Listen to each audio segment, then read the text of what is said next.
Ladies and gentlemen who are watching this webinar today,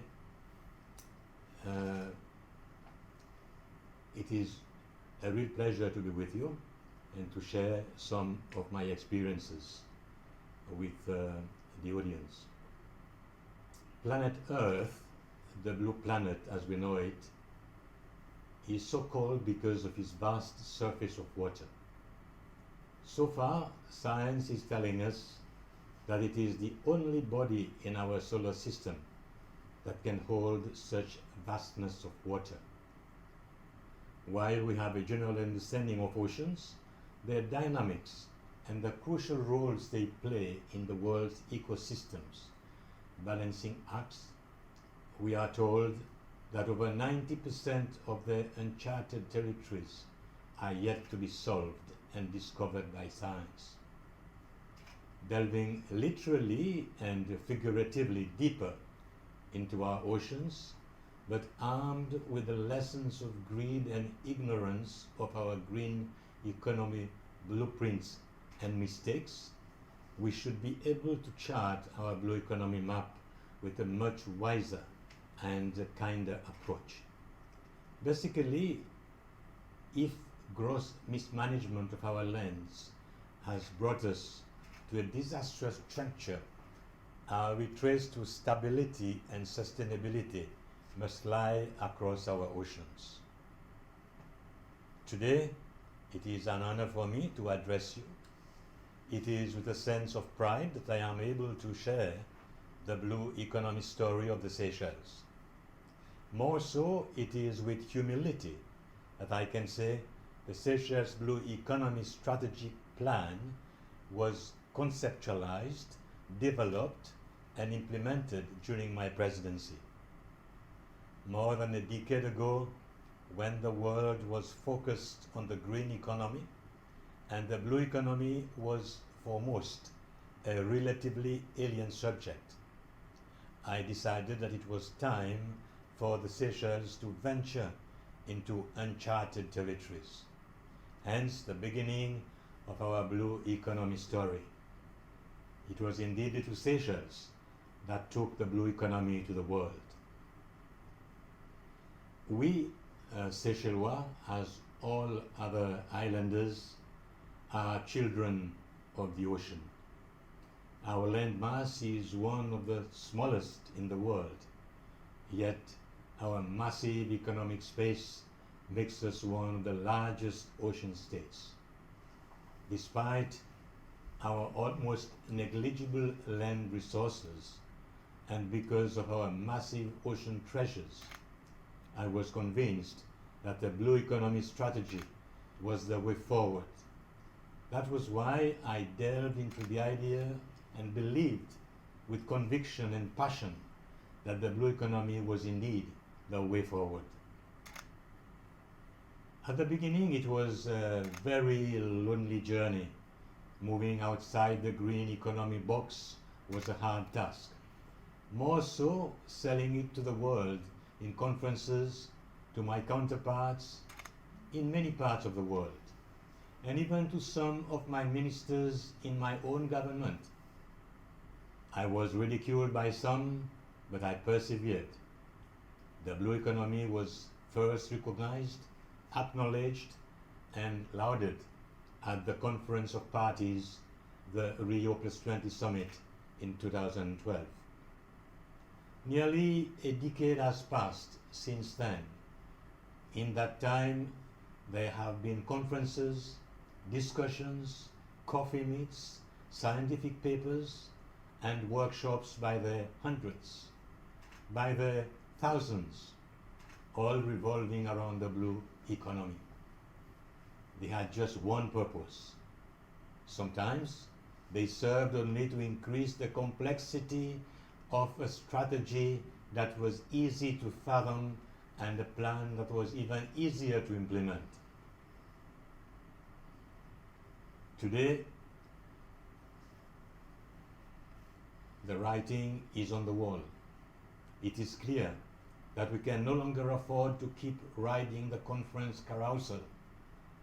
as the development gurus and the scientific community unequivocally inform us, we have almost run out of time. Even small actions now, despite the possibility of them being suboptimal, are infinitely more important than perfect plans for tomorrow, because if we do not act now, we will have no tomorrow. I propose in the next few minutes to outline what we must mandatorily do now and to give an idea of how we in the Seychelles unpacked the semantics, created the grammar, and converted the language of the blue economy into action. Ladies and gentlemen, this is our story. The term blue economy was coined by Belgian economist Gunther Pauli to define the innovation, entrepreneurship, sustainability, and philosophy in action. It is also a sitting definition which encourages better stewardship of our oceans and its blue resources. Since 2012, when we first revealed the idea, there have been many definitions for the blue economy. Each of these seem to have used a baseline language and nuanced it to suit the optics of those who formulated each definition. In lieu of muddying these waters any further, I will instead commence with the pillars upon which all definitions were subsequently built.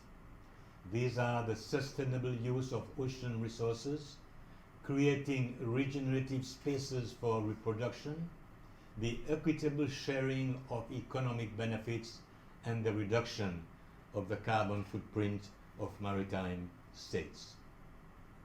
In that sense, the blue economy builds on the more familiar green economy, but with one very significant difference.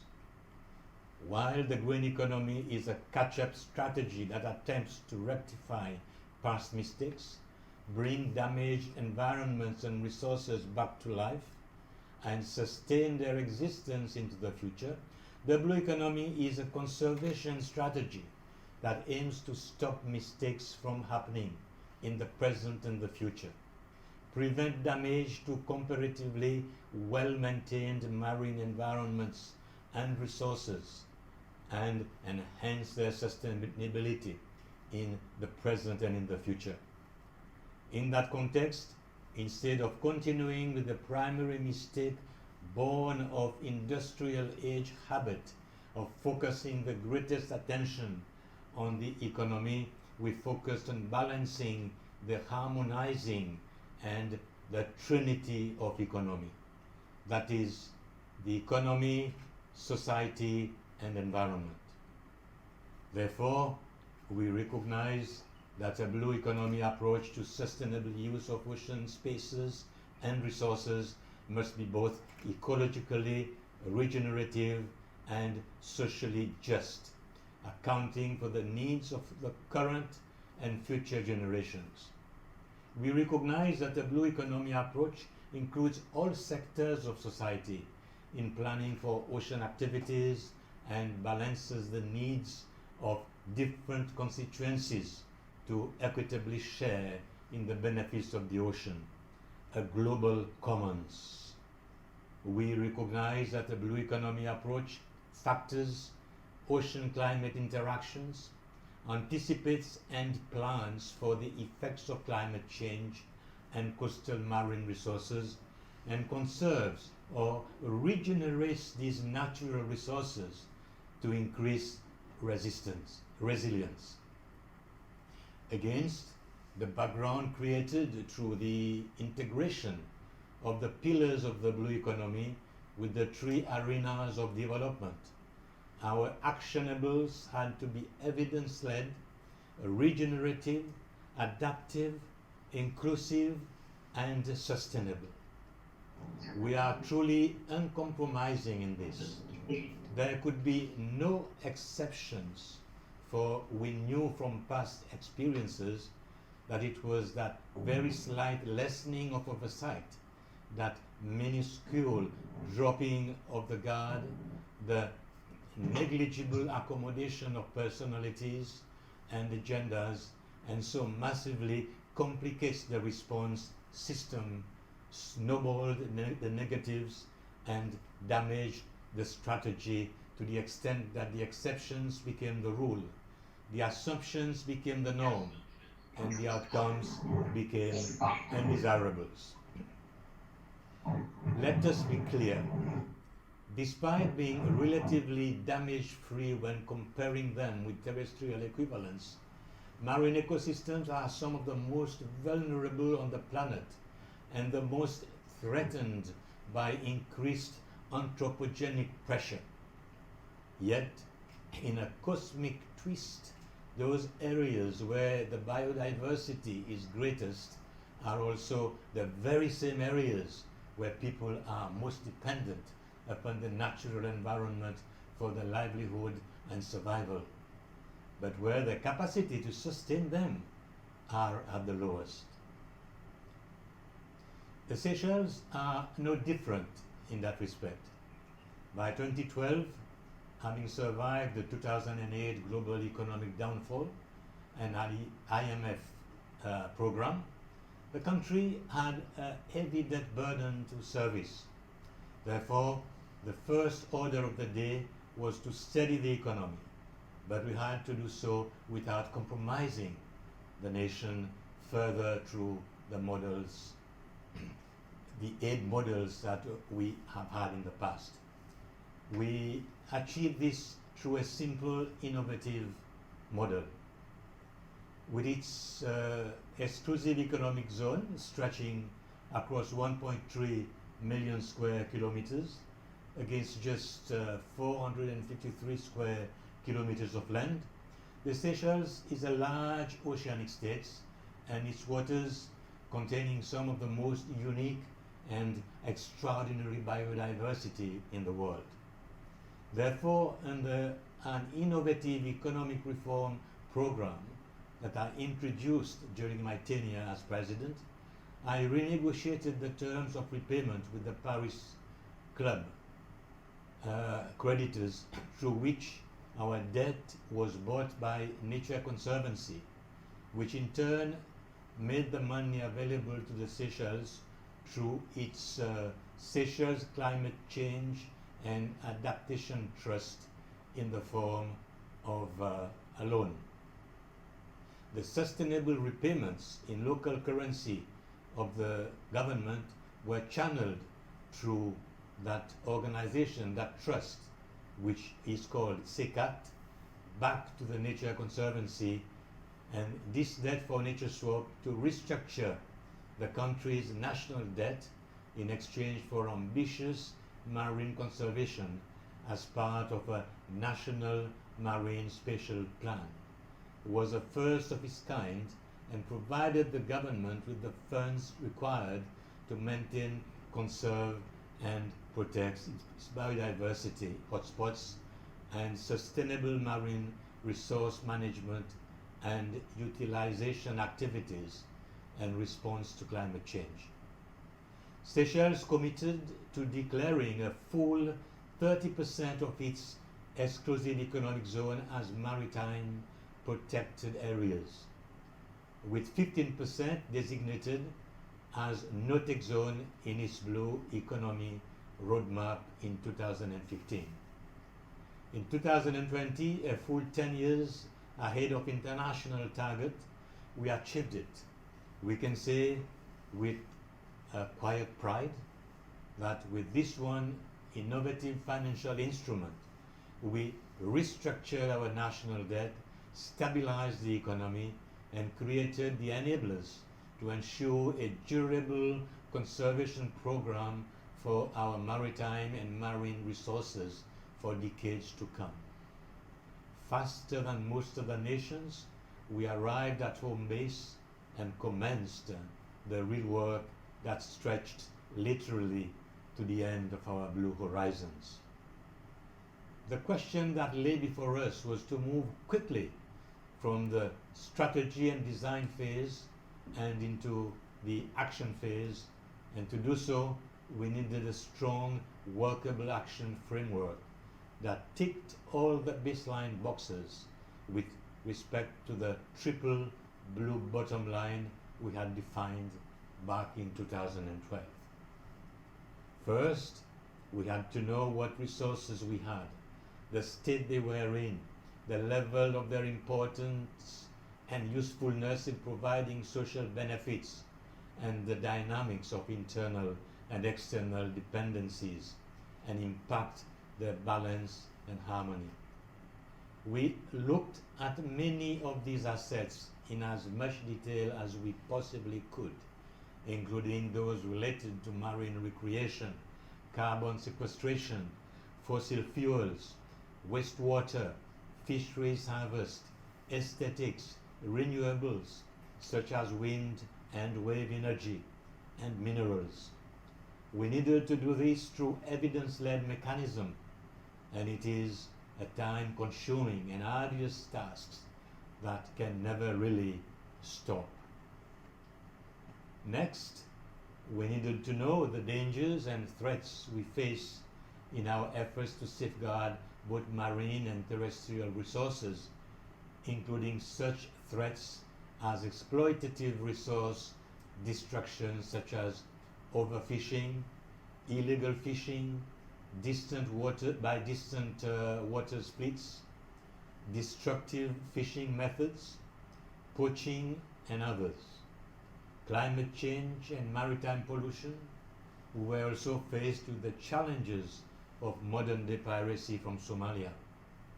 We recognized that knowing the extent of these threats, their proximity and their destructive capability is critical to planning counter strategies and policies, as well as prioritizing activity areas, and therefore we expended significant effort to understand how these negative parameters play out, either through individual or complementary impact dynamics. Third, we understood that the entire effort had to come under a strong governance umbrella. We forged a strong governance based on a holistic approach that integrated both natural and social sciences. A department of the blue economy was created in the Ministry of Finance to oversee the governance process. Its main mandate was to oversee and implement the blue economy strategic plan of the country. Finally, we had to plan our blue economy to our own strengths. We had to plan our blue economy to overcome our weaknesses and neutralize the threats. The very nature of the natural world makes this a complex exercise that must be approached carefully, because everything is bound to everything else. We must understand that we cannot thwart nature, nor ever completely map the play of the wind in the trees, nor the sea on the sand. Yet, some semblance of order must be present in our methods, and so we established our vision, projection, and activation in the style of us, in the uniqueness of us. We gave ownership to the blue economy blueprint to the people of Seychelles. It was a whole of nation effort owned by all. In that respect, we were one of the first in the world to take a proactive stance with respect to managing our marine spaces through a blue approach, to the blue economy approach. In 2018, as defined in 2015, the government approved our blue economy roadmap, setting out an integrated approach to ocean-based sustainable development and bringing together economy, environment, and society consistent with the Sustainable Development Goals, i.e. Target 11 of the Convention on Biological Diversity and the Paris Agreement with the technical support of the World Bank and the Commonwealth. We stamped our idea of the blue economy with our uniquely Seychelles brand, leveraging our credentials and credibility as vanguard actors and flag carriers in marine spatial planning. The financial instruments related to the blue bonds and charting our course as an island with the vastness of the ocean surrounding us all the way to 2030. The social traction for the initiative, as well as the political will to execute it, that I created during the period 2007 to 2016, was such that there were no forces, either internal or external, that had either the desire or capacity to stop its forward march or even to slow its onward progress. That is why the Marine Spatial Plan is led by the government, and that is why there is strong credibility to the claim that the Seychelles is committed to the goals that support the long-term sustainable use of the exclusive economic zone. While it is the largest MSP in the Western Indian Ocean, it is also the first to explicitly address climate change. As an integrated multi-sector approach, it addresses climate change, adaptation, and marine protection, while supporting the blue economy and other national strategies. Although the MSP authority is the Ministry of Environment, Energy and Climate Change, the government clearly recognized the need for interagency integration and coordination, and therefore created two cross-governmental bodies for the purpose. Of these, the first is the Department of the Blue Economy, and is tasked with providing the strategic direction and coordination of the blue economy implementation. The department is responsible for delivering the blue economy strategic policy framework and roadmap, charting the future 2018-2030. This focuses on 4 key priorities for action and investment, proposing objectives and strategic actions to inform sector-based planning and development out to 2030.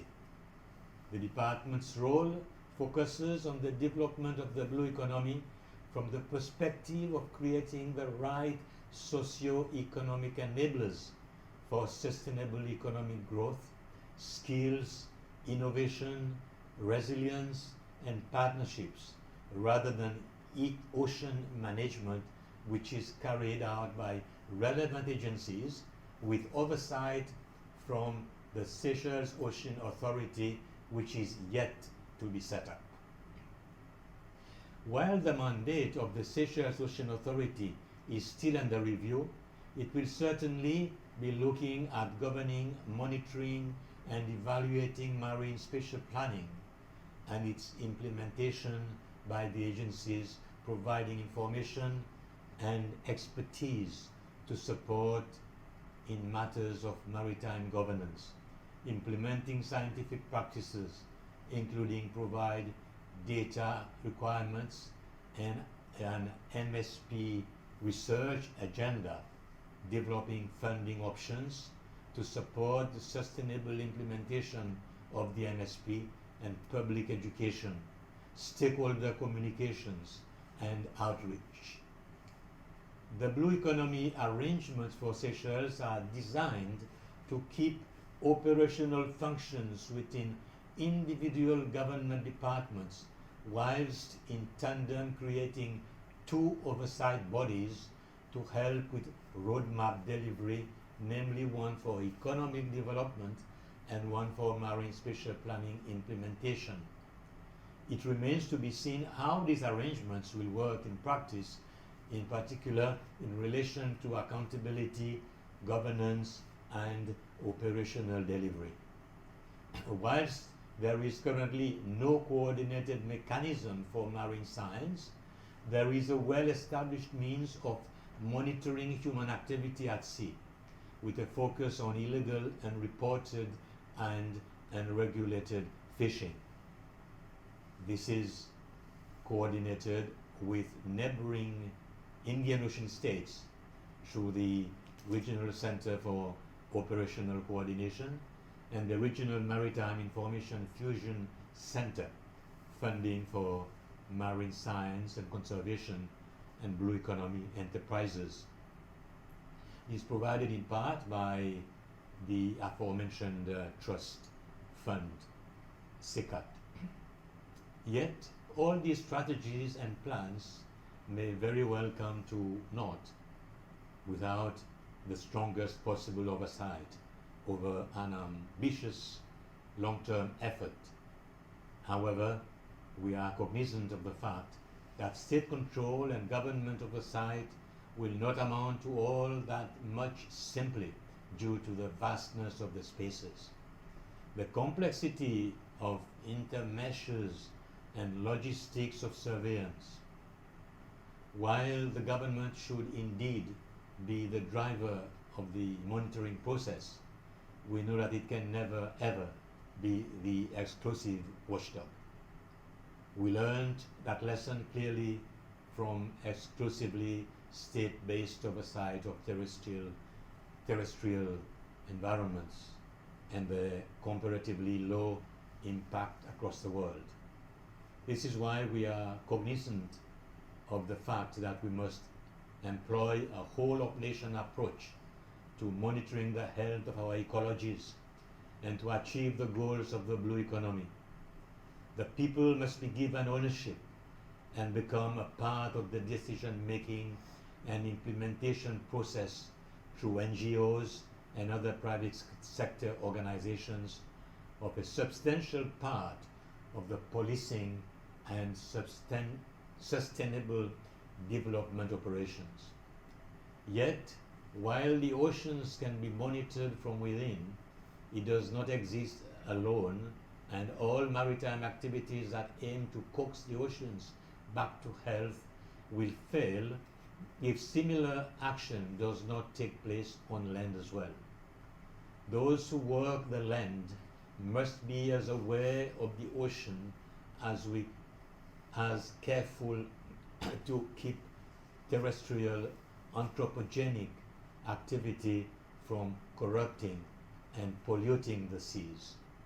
We must also recognize that digital transformation has made monitoring easier through the application of modern technology. I must also stress the critical importance that the private sector must play in creating the critical mass required to stabilize the blue economy and make it long-term and durable. Without its active intercession, much of that needs to be achieved may never see the light of day.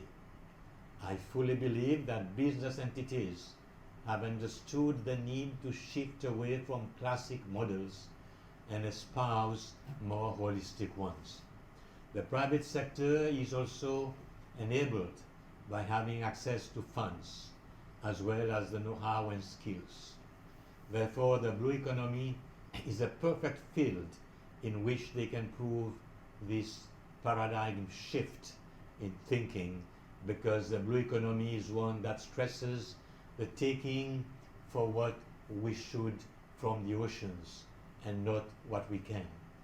It is in that sense a sustainable economy that carefully harnesses oceanic resources through mechanisms that ensure long-term economic development and social prosperity while protecting and preserving the environment for posterity. Planned with care, the intervention of the private sector in the blue economy has massive potential to create employment, increase income, and stimulate growth, and above all, simultaneously restoring ocean growth through blue finance models, which can also be used to finance the management of marine protected areas. As a sector that is comparatively new to the world of business, it also affords near limitless opportunities for entrepreneurship, innovation, and invention that can be the leading wave that allows us to crest the crisis we face today on terrestrial counterparts. So far in these matters, the Seychelles has done the best it possibly can, despite serious and sometimes debilitating challenges along the way. There is still a great deal for us to do. The problems we face seem almost insurmountable at times, but we will always stand firm in our commitment to overcoming them. I hold up our work in the Seychelles as a model for small island developing states that may be used as template, considering the specificities of each seed. I consider our blue economy story as a spark that might eventually burst into a flame. I know the situation with many nations is not dissimilar to ours. This is why I believe firmly that we must trust each other and help each other as a matter of choice, not of convenience. That is why we must collectively acknowledge that blue is the new green. That is why we must work together to chart the uncharted. The ocean is not merely the last frontier, but it is very well our only future. I thank you, ladies and gentlemen.